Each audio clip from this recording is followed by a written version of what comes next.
बंगोपसागर में सृष्टि है लघुचाप आसंता 30 जाए बर्षिब। बंगोपसागर में सृष्टि है लघुचाप क्षेत्र उत्तर बंगोपसागर और तार पाखापाखि अंचल गतकाली होइथिबा घूर्णिबलय प्रभाव में यह लघुचाप क्षेत्र सृष्टि होइछि। यार प्रभाव में 28 रु 30 तारिख मध्य ओडिशार बहु जिल्लार अधिकांश स्थान में हालकारु मध्यम धरणर वर्षा हेबा नै आकलन करा जायछि। विशेषकर आसंता काली ठारू राज्य में अधिकांश जिले में हालुका ठारू मध्यम धरणर वर्षा सहित गोटे रु दुईटी स्थान में प्रबल रु अति प्रबल वर्षा हेबार संभावना रही। एने सूचना देइछन्ति आंचलिक पाणीपाग केन्द्र।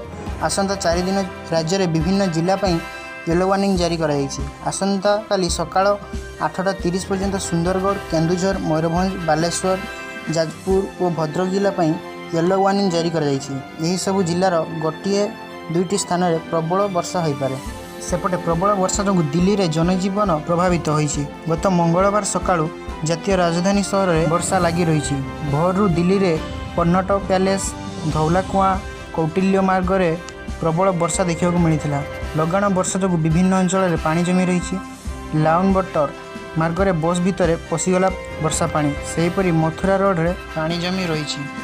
एही भली भाबरे नुआ नुआ वीडियो पई आम चैनल को लाइक करंतु, शेयर करंतु एवं सब्सक्राइब करंतु। धन्यवाद।